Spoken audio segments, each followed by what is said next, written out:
दीक्षांत समारोह में एमजेएमसी के छात्र ने हंगामा किया थे, लेकिन एमजेएमसी का जिक्र कहीं नहीं हुआ। हम लोगों को भी शपथ दिलाया जाए। बात बस इतनी सी थी। कब राज्यपाल महोदय को बुरा लग गया और किस बात का बुरा लगा हम लोगों को भी ये बात पता नहीं चला। वो उठ करके निकल गए। उसको ईसाई मिशनरी का गढ़ ज्यादा मानिए, लेकिन आधे घंटे के अंदर हम लोगों के किसी उग्रवादी नक्सलवादी के तरह व्यवहार करके कैंपस खाली करवा दिया गया।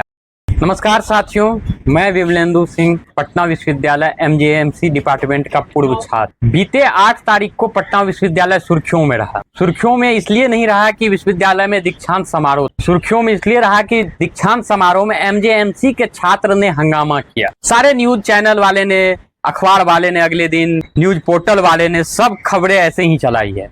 मैं खुद उस दीक्षांत समारोह में था। मेरी भी दीक्षांत समारोह थी, मास्टर डिग्री की डिग्री लेने के लिए मैं गया हुआ था। महामहिम महोदय मंच पे बैठे हुए थे। सारे डिपार्टमेंट वाले को बुला करके शपथ दिलवाया गया। बुला करके नहीं, सब वहीं पे खड़े हुए। वहां से राज्यपाल महोदय ने सबको शपथ दिलवाया। लगभग 1350 छात्र छात्राओं का इस बार दीक्षांत समारोह हुआ। उसमें से 150 के आसपास पीएचडी होल्डर थे, लेकिन एमजेएमसी का जिक्र कहीं नहीं हुआ।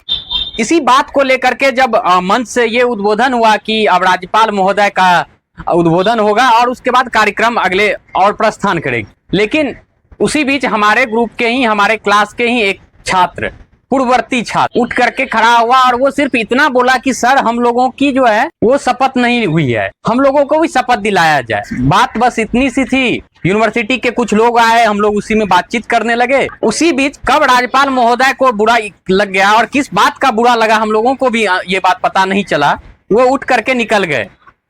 उनके बाद वीसी को बचता है कि पटना यूनिवर्सिटी के जो वीसी है, वाइस चांसलर हैं, उनके ऊपर कार्यक्रम की जिम्मेवारी आती है। वो चाहते तो कार्यक्रम को अच्छे ढंग से करवा करके संपन्न करवा सकते थे, लेकिन उन्होंने राष्ट्रगान और राष्ट्रीय गीत के साथ कार्यक्रम को वहीं पे समाप्त कर दिया। बात सिर्फ इतनी नहीं है।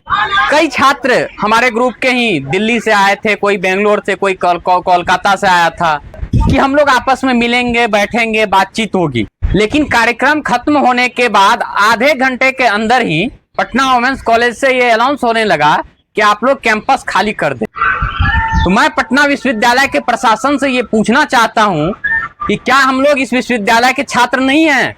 छात्र नहीं थे या छात्र नहीं है? कल तक तो इसी विश्वविद्यालय के छात्र थे। और पटना विश्वविद्यालय के पास अपनी एक जगह नहीं है जहां पे वो कन्वोकेशन करवा सके। उसको किसी कॉलेज में, autonomous college, Patna women's college जो है वो ऑटोनॉमस कॉलेज है। और एक चीज, उसको कॉलेज कम कहिए, उसको ईसाई मिशनरी का गढ़ ज्यादा मानिए। खैर ये दूसरी बात हो गई, लेकिन जो बात यह है कि एमजेएमसी के छात्र ने कहीं हंगामा हम लोगों ने नहीं किया। हम लोगों ने सिर्फ अपनी बात रखी वहां पे। इतने में राज्यपाल महोदय को इतना बुरा लग गया कि वो उठ करके चले गए, अपना अभिभाषण भी नहीं दिए। ये पूरे पटना विश्वविद्यालय के छात्र के साथ हुई बदसलूकी है, बेइज्जती है। इसको पूरा पटना विश्वविद्यालय छात्र परिवार अपना बेइज्जती समझे कि आधे घंटे के अंदर आपको कैंपस खाली कर देने के लिए कहा जाता है, वो भी पूर्ववर्ती छात्र। ना जाने सालों बाद हम लोग मिले थे। बहुत सारे ऐसे दोस्त थे जिनसे 1 साल बाद मिले थे। हम लोगों की भी मन थी कि बैठे कुछ देर वहां पे बातचीत हो, लेकिन आधे घंटे के अंदर हम लोगों के किसी उग्रवादी नक्सलवादी के तरह व्यवहार करके कैंपस खाली करवा दिया गया। बाकी पटना विश्वविद्यालय है, ये सब चीज चलते रहता है। आप क्या सोचते हैं इस पे कमेंट करके जरूर बताइएगा। मैं विमलेंदु सिंह, पूर्ववर्ती छात्र, पटना विश्वविद्यालय एमजेएमसी, master of journalism and mass communication, पत्रकारिता के छात्र।